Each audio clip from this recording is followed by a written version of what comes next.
So guys ये है मेरे क्लाइंट। इनको आज क्या है, इस हेयर के ऊपर रूट जब चाहिए फैशन शेड के साथ, प्लस इनके हेयर की कंडीशन देखे मैंने इनको ट्रीटमेंट सजेस्ट किया था कि आप मैडम अपने हेयर के ऊपर एक ट्रीटमेंट लें, तो नैनोप्लास्टिया ट्रीटमेंट हमारा फाइनल हुआ। सो सबसे पहले हमने रूट टचअप किया फैशन शेड के साथ, उसके बाद वॉश करके ड्राई कर रहा हूँ मैं, जैसे कि आपको दिखाई दे रहा होगा। और इसके बाद हम जो स्टार्ट करेंगे इसके ऊपर करेंगे नैनोप्लास्टिया ट्रीटमेंट। सो नैनोप्लास्टिया ट्रीटमेंट की एप्लीकेशन करने के बाद फिर मैंने इसको 40 मिनट्स के लिए रेस्ट के ऊपर रखा। रेस्ट पे रखने के बाद फिर मैंने वॉश किया। वॉश क्या करते हैं कि मल्सीफाई करते हैं, शैम्पूशन में ले आकर 50 से 60 ml पानी लेकर उसको क्या करते हैं हम सर पे डालकर मल्सीफाई करते हैं, जो एक्स्ट्रा प्रोडक्ट हैं उसको निकाल देते हैं। उसके बाद हम टॉवल ड्राई करते हैं। टॉवल ड्राई करने के बाद हमने क्या करना होता है, ब्लो ड्राई करना होता है।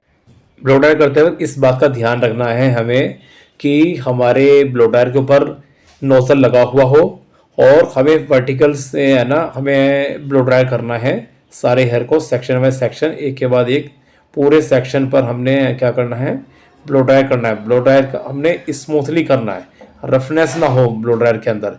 जैसे एक हम नॉर्मल स्ट्रेट ब्लो ड्रायर करते हैं तो उसके अंदर क्या होता है, हम काफ़ी हैवी ब्लो ड्राई करते हैं, बट इसके अंदर हमें है ना क्या करना है, बहुत ही सॉफ्ट लेवल से हमने है ना इसके अंदर ब्लो ड्राई करना है, क्योंकि बालों के ऊपर ट्रीटमेंट लगा हुआ है हमारे, और ज़्यादा रफली करेंगे तो क्या होगा, ट्रीटमेंट ब्रेक होने के चांस होते हैं। सो इस बात का बहुत अच्छे से ध्यान रखना है आपने। पैडल ब्रश की हेल्प के साथ में आपने section by section blow dry करना है। उसके बाद प्रोसेस शुरू होता है हमारा आयरनिंग का। आयरनिंग भी हमने सेक्शन वाइज सेक्शन करनी है।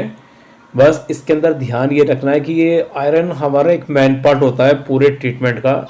जिस तरीके से और पार्ट्स हैं ट्रीटमेंट के, उसके अंदर सबसे ज़्यादा जो काम या सबसे ज़्यादा जो रिज़ल्ट हमारा फाइनल होता है वो आयरनिंग के ऊपर होता है। सो हमने आयरनिंग करते वक्त ज़्यादा जल्दबाजी नहीं करनी है, और आयरनिंग करते वक्त ध्यान रहे हमने फाइन सेक्शन लेने हैं। इतना सेक्शन लेना है कि अगर हम उसे अपनी हथेली पे रखें तो वो हमारी हथेली दिखाई दे रही हो। अगर आपको अच्छी खासी प्रैक्टिस है तो आप थोड़ा सा हैवी सेक्शन ले सकते हैं, बट अगर आप अच्छे से कर सकें तो, वरना फाइन सेक्शन लेकर आपने क्या करना है, आयरनिंग करनी है। अब ये क्या है, ये वॉश से पहले का, फाइनल वॉश से पहले का ये लुक है मेरे क्लाइंट के हेयर का। आप देख सकते हैं, आपने बिफोर लुक भी देखा है, और अभी मैं आपको दिखाऊंगा वॉशिंग के बाद का लुक।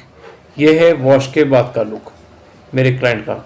इसके अंदर वॉशिंग वाला कोई वीडियो ऐड नहीं है, सो इसलिए मैंने आपको ये क्लियर किया है कि कौन सा मेरा वॉशिंग से पहले का, कौन सा वॉशिंग के बाद है। इसके बाद मेरे क्लाइंट से डिसाइड हुआ था एक हेयर कट के लिए, सो उनको हेयर कट दिया जा रहा है ये। तो लगभग जितने भी ट्रीटमेंट होते हैं उसके बाद 90% वन लेंथ हेयर कट ही दिया जाता है, और वन लेंथ हेयर कट के अलावा दूसरा कट देना कोई बेनिफिट भी नहीं है। देखिए, अगर क्लाइंट की डिमांड है दूसरा कट लेने की तो दें आप, बट उसमें क्या होगा, हमने जब ट्रीटमेंट लिया है लेंथ को सेव करने के लिए, तो बेहतर है कि हम उसका एक एंजॉय करें उस लेंथ का जिसके लिए हमने ट्रीटमेंट कराया है। तो वन लेंथ में क्या है, हमारी लेंथ कम से कम छोटी होती है, शॉर्ट होती है, और ट्रीटमेंट बचा रहता है। सो वन लेंथ कट ज़्यादा खूबसूरत लगता है हर ट्रीटमेंट के बाद। सो ये मेरे क्लाइंट का फाइनल लुक है, देख सकते हैं आप। सो गाइस बताइए किस तरीके का लुक लगा मेरे क्लाइंट का, और किस तरीके इनका बिफोर का लुक था। मैंने आपको बिफोर लुक भी दिखाया और अब ये आफ्टर लुक भी दिखा रहा हूँ। ठीक है गाइस, फिर किसी एक नए ट्रीटमेंट को, किसी एक और प्रॉब्लम्स को लेकर मिलता हूँ आपसे।